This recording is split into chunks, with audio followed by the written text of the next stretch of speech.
Okay, so baseball is banning the shift.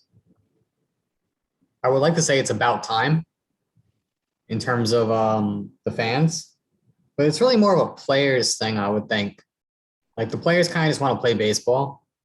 Yeah, Obviously, some of the pitchers are going to be hurt by it. Like I can't see Marcus Stroman yeah, playing better. he's affected. Like Yeah, ground ball pitchers won't do as well with this. yeah. I definitely see. The Players Association. This was something that the players, especially hitters, really were clamoring for. But I think also not just from that perspective, from the standpoint of trying to make the game more watchable. I think you just have to take into account baseball. I mean, in my opinion, I think with most people's opinion is most entertaining when the ball is being put in play and when you give a chance for these athletes to really shine. And I think when you have shifting being used to the extent that it has been, especially with some of the more analytically inclined teams, because they've almost kind of perfected it down to a science to where they really get a a pretty big advantage from shifting. And it's taking away a lot of ground balls that would have been hits 40 years ago, like guaranteed hits. And I think when you have more guys on the base paths, especially speedy guys, it just creates more unpredictability and more entertainment value as opposed to just sitting around watching guys, strike out 30% of the time or wait for a home run. And that's basically what you have to do when the shift is so effective. You kind of have to try to hit Let's over it. look at And that's let's look at an example. Michael Conforto. So he had in 2020 he was great, right? He was a 320 hitter in 2020. But in 2021, he batted 230. The on base was still kind of high, but I'm just gonna note this. I have never seen them not shift him. Like I think every at bat for the past 3 years, he's had the entire third base side open.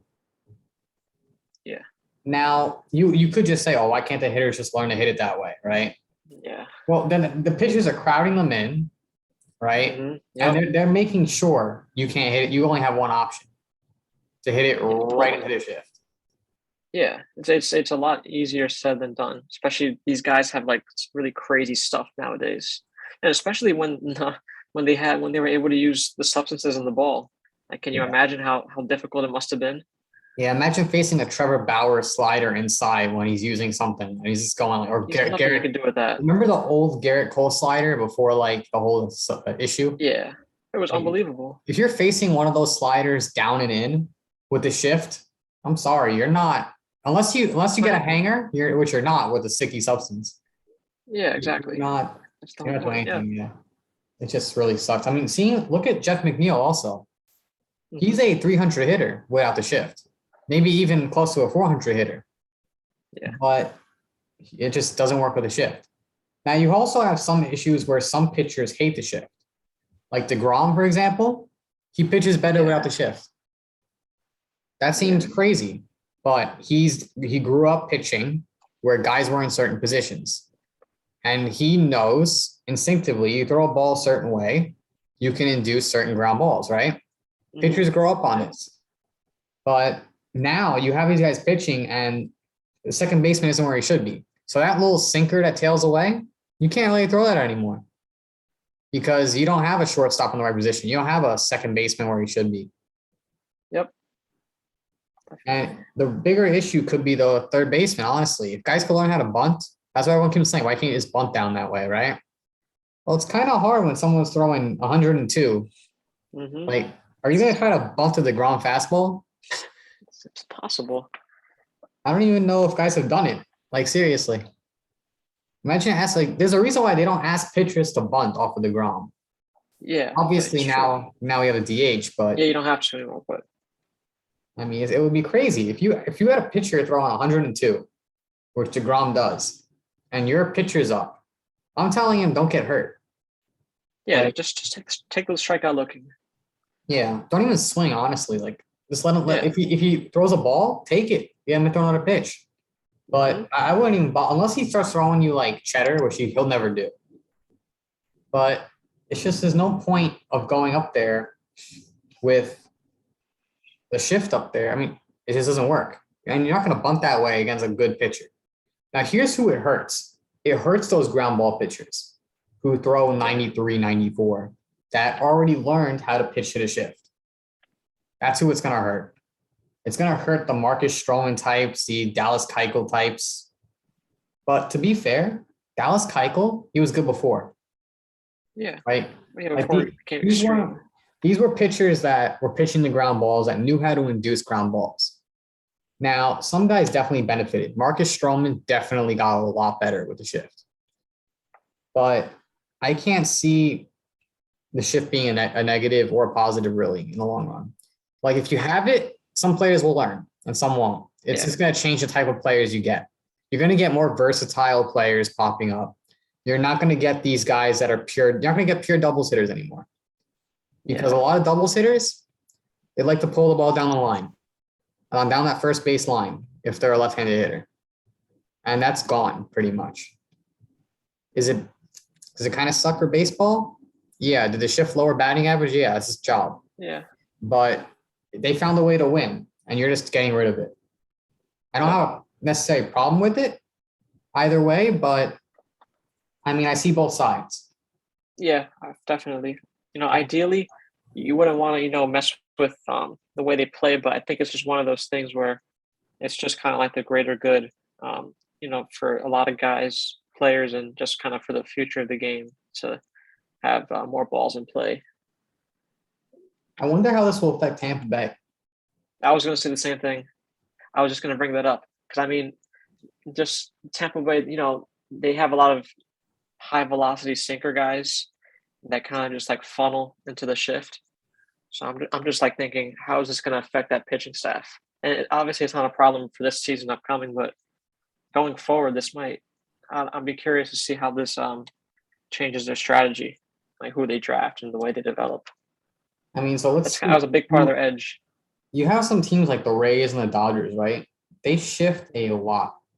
I mean, let's look at the Dodgers. They shifted about 70% of lefties over the past 3 years. What about righties? The righties are a bit different. Righties can be about 40%. Yeah, because there's some teams choose not to do it, and then some teams they just go all in. I mean, you also have teams like the Tampa Bay Rays that shift like 50% of the time. Overall. Righties? Oh, overall. Yeah, that's crazy. That's crazy. That's like every other hitter, you're moving guys across the field one way or the other. Yeah. Now, and also that doesn't even count like slight shifts. That doesn't count like moving an outfielder 4 steps over or stuff like that. Like that's always happened since the beginning of baseball. Mm-hmm. You figure out like, hey, this guy's a lefty. He's a pull hitter. Let me just take 5 steps that way, right? Let me walk 10 feet over there just in case, right? Like that's done in Little League. In Little League, in Little League, I remember I would play the outfield in center, and then the second baseman would say, "Hey, 10 steps that way." Yeah, like we even do that. Like playing kickball. Like you see a guy who is like has a really big leg, and like, all right, let me move back a little bit. Let me move this way. Yeah, that's kind of just like basic. There's nothing wrong with that. That's not what baseball has a problem with. They have a problem with moving everyone to one side of the field. Mm-hmm. It's just it's overkill. Yeah, there's no reason for it. I'm not saying it hurts the game, but it hurts it for the average viewer. The person that's not going to see a shift work perfectly and say, wow, that was actually impressive. It worked exactly as planned. Or a person that's going to see, I don't know, someone bunt against a shift and say, good job. It hurts the guys that are going to like just want to watch baseball just to watch baseball. Yep. 100%. It's taking, appearances on the base paths from some of the stars of the game. Like, wouldn't you rather see Bryce Harper kind of, you rather see him, maybe line a double down the right, the first base line instead of it getting gobbled up by a second baseman who's in the outfield green. Like, it's crazy. I think he's a MVP without the shift. Bryce Harper? Yeah. I think he legitimately, let's look at what he did last year real quick. Didn't he win it anyway? Yeah, he won it anyway, but I'm saying like overall, past few years, you notice the struggles? He figured it out last year. You know why? Because he started hitting the opposite field. Yeah. He finally broke it. Now he batted, let's see, 3 on 9. You think his batting average would go up? Yeah, his batting average already went up from the past few years. 'Cause remember, he dropped down to like that 250, 260 range for a bit. Yeah. Now that was entirely due to the shift. Last year, he figured out a way around it. He hit for more power, and obviously won MVP.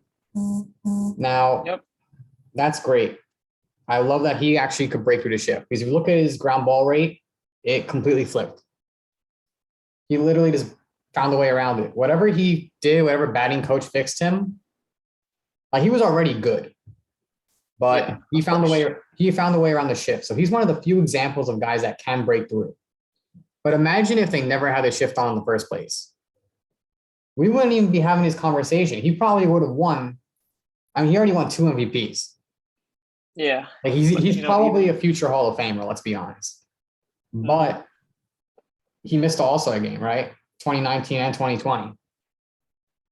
Like probably get in there. he's a Hall of Famer, and he missed the All-Star game twice.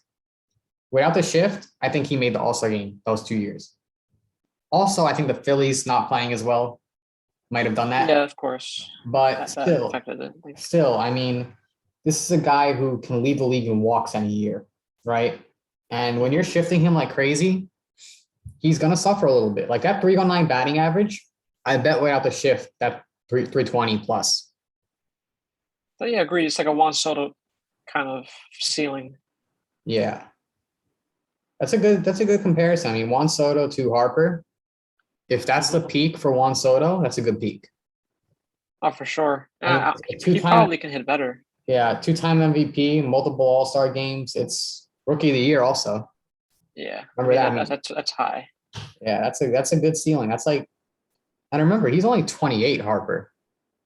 He still Yeah, has another you would think like he's older. he still has like 4 more years of like peak performance. Yeah, and I then could still see giving you good performance after. imagine he gets back to that 2015 guy. The Phillies would be, forced to be reckoned with for Yeah. sure. Well, I mean, the shift affects every team. Every single team has a few lefties that are just Yeah. not playing well.